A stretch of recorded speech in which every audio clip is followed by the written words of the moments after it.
할렐루야, 주님의 이름으로 평안의 인사를 드립니다. 사순절 29번째 날 아침 누가복음 15장 1절에서 7절의 말씀을 통해 주님의 사랑을 되새기기라는 제목으로 말씀을 묵상하기를 소망합니다.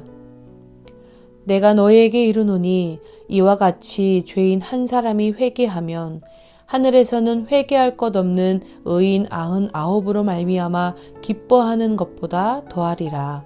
아멘. 예수님께서 천국에 관한 복음을 전하실 때면 아주 희한한 일이 일어났습니다.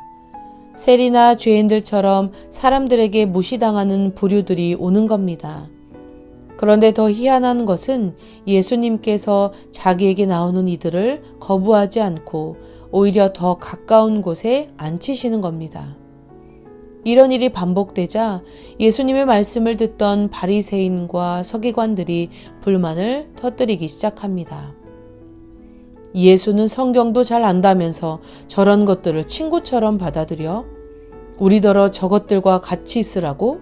정말 수준 떨어진다.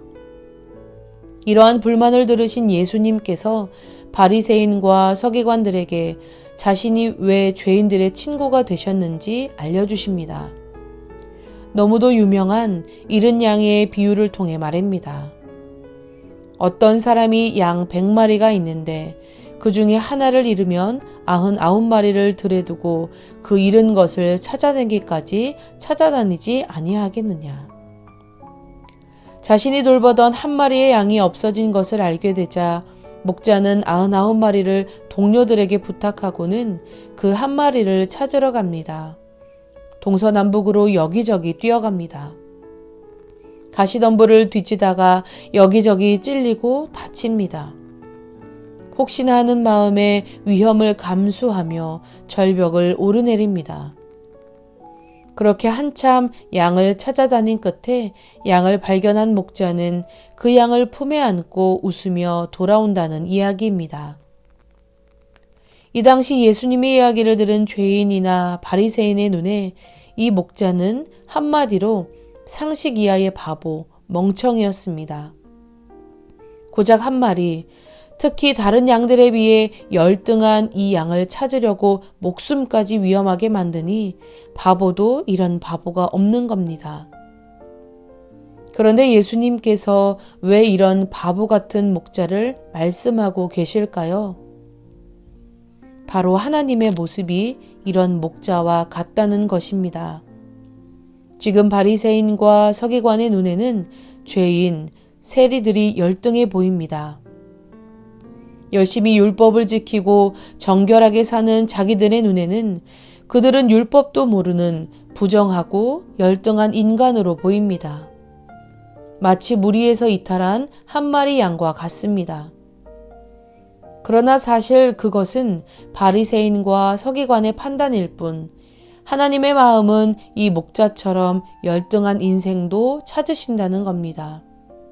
그들을 구원하시기 위해서 심지어 목숨까지 내놓는다는 겁니다. 하나님께서 왜 상식적으로 말이 안 되는 이런 일을 하십니까?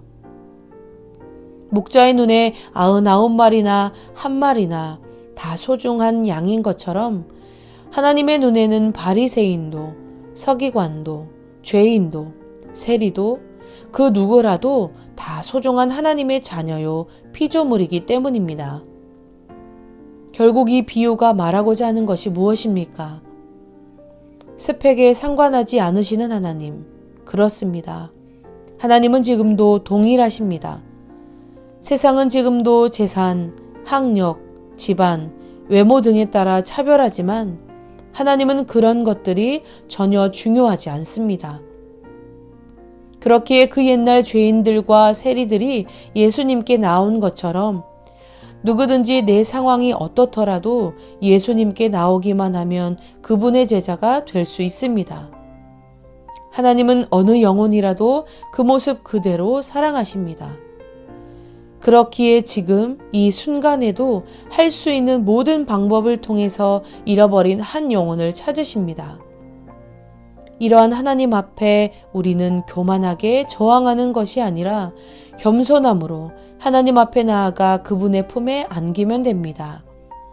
그 하나님이 우리를 제자 삼아 열방을 향해 쓰임받게 하실 것입니다. 기도드리겠습니다. 길을 잃고 방황하던 우리가 하나님의 사랑으로 주님의 자녀가 되었습니다. 못나기만 한 나도 하나님의 긍휼 가운데 제자로 부름받았습니다. 다시는 그 사랑을 잊지 않게 하셔서 주님께 쓰임받는 제자로 서게 하옵소서. 예수님의 이름으로 기도드립니다. 아멘.